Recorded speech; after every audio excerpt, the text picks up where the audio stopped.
Hello friends, बहुत बहुत स्वागत है आपका हमारे यूट्यूब चैनल पीएस माइंड मस्ती पर। दोस्तों, आज के विषय में हम चर्चा करेंगे मध्य प्रदेश की कुछ प्रमुख नदियों के ऊपर और इन्हीं से संबंधित जो भी क्वेश्चन बनते हैं उनको हम बनाने का प्रयास करेंगे और उससे संबंधित जितने भी क्वेश्चन टैकल आउट होते हैं उनको भी टैकल आउट करवाने का प्रयास करेंगे। तो आइए मित्रों, अपन इस टॉपिक को एक एक करके समझ लेते हैं। हाँ दोस्तों, यदि आप मेरे चैनल में नए विजिट कर रहे हो तो मेरे चैनल को लाइक शेयर सब्सक्राइब जरूर करें और साथ में बेल आइकन को दबाना ना भूलें। तो आइए मित्रों, हम चर्चा करते हैं मध्य प्रदेश की नदियों के ऊपर। सर्वप्रथम दोस्तों, पहला क्वेश्चन आपके सामने है, नर्मदा नदी का उद्गम कहाँ से होता है। दोस्तों, ऑप्शन ए है Raisen, option B Jabalpur, option C Amarkantak और ऑप्शन डी है पन्ना। तो दोस्तों, इसका जो राइट आंसर है वो है अमरकंटक। क्या है दोस्तों? अमरकंटक। साथ में यह भी याद रखें कि नर्मदा नदी का उद्गम अमरकंटक के अनूपपुर जिले से होता है। कहाँ से होता है? अनूपपुर जिले से। इसके बाद आपको यह भी याद रखना है कि नर्मदा नदी में तीन प्रकार के डैम हैं। नंबर एक सरदार सरोवर डैम जो गुजरात में है, और दूसरा जो डैम बनाया गया है वो है इंदिरा सागर डैम, और तीसरा है ओमकारेश्वर डैम। तो साथ में इनको भी याद रखें। और आपको इसके साथ साथ यह भी याद रखना है कि नर्मदा नदी की जो कुल लंबाई है वो 1312 है। कितनी किलोमीटर है? 1312 किलोमीटर के एरिया में यह है। और इसके बाद यदि हम एमपी की बात करें तो एमपी में 1077, कितनी दोस्तों? 1077 किलोमीटर। तो यह भी याद रखें। चलते हैं नेक्स्ट क्वेश्चन की ओर। दूसरा क्वेश्चन दोस्तों हमारे सामने है बेतवा नदी। बेतवा नदी का दोस्तों उद्गम होता है, कहाँ से होता है आप लोगों को वैसे पता होना चाहिए। बेतवा नदी का उद्गम रायसेन के कुमरा गांव से। कहाँ से? रायसेन के कुमरा गांव से होता है। और यदि इसकी समापन की बात करें तो यह यमुना नदी में जाके समाप्त हो जाती है। कौन सी नदी में दोस्तों? यमुना नदी में। कौन सी नदी में? यमुना नदी में। तो इसको भी याद रखें। और इसके बाद दोस्तों चलते हैं हम नेक्स्ट क्वेश्चन में।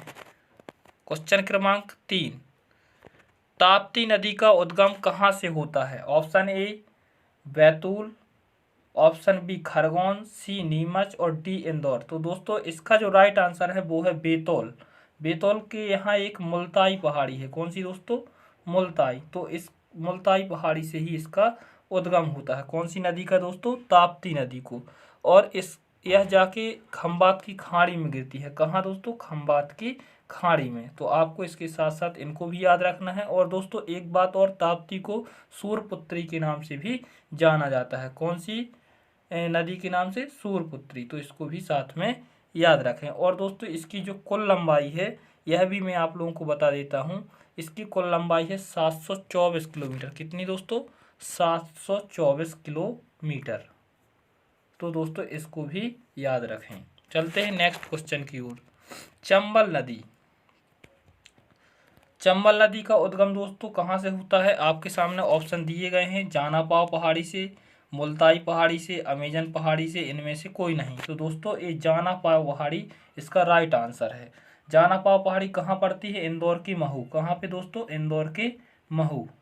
तो इंदौर की महू में यह पहाड़ी पड़ती है जहाँ से चंबल नदी का उद्गम होता है। दोस्तों चंबल नदी का एक और नाम है जिसका नाम है चरमावती। क्या दोस्तों? चरमावती। तो इसको भी याद रखें। और इसकी कुल लंबाई यदि हम देखें दोस्तों तो कितनी है? चंबल नदी की कुल लंबाई है 965 किलोमीटर। कितनी दोस्तों? 965 किलोमीटर। दोस्तों यह चंबल नदी कहाँ पे गिरती है? तो यमुना नदी के इटावा में, यूपी में यह समाप्त हो जाती है। कहाँ पे? यमुना नदी में। कहाँ पे दोस्तों? यमुना नदी में। तो आपको इसको भी याद रखना है कि चंबल नदी यमुना नदी में गिर जाती है यूपी इटावा में। ठीक है ना दोस्तों? चलते हैं नेक्स्ट क्वेश्चन की ओर। क्वेश्चन क्रमांक 5, क्षिप्रा नदी का उद्गम कहाँ से होता है? आपके सामने ऑप्शन है ग्वालियर, इसके बाद जबलपुर, भोपाल, उज्जैन। तो दोस्तों इसका जो राइट आंसर आप सभी को पता है वैसे, तो इसका जो राइट आंसर है वो है उज्जैन। क्या है दोस्तों? उज्जैन। तो आप इसको याद रखें कि इसका राइट आंसर उज्जैन है। तो क्षिप्रा नदी का उद्गम कहाँ से होता है? उज्जैन से होता है। इसके बाद चलते हैं नेक्स्ट क्वेश्चन की ओर।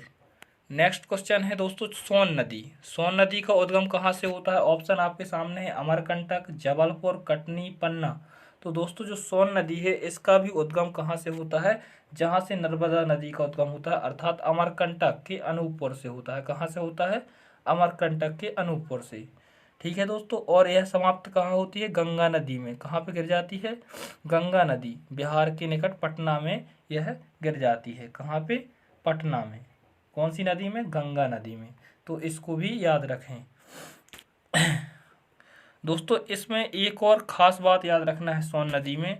दोस्तों इस पे एक डैम बनाया गया है जो हर बार परीक्षाओं में पूछा जाता है, जिसका नाम है बाणसागर बांध। कौन सा बांध? बाणसागर बांध। इसको जरूर याद रखें कि बाणसागर बांध कौन सी नदी पर बनाया गया है? तो सोन नदी पर बनाया गया है। दोस्तों ये थी मध्य प्रदेश से संबंधित, मध्य प्रदेश की नदियों से संबंधित क्वेश्चन जो मैंने एक एक करके आपको बताए एवं करवाए। उम्मीद करता हूँ कि आपको ये क्वेश्चन समझ में आए होंगे।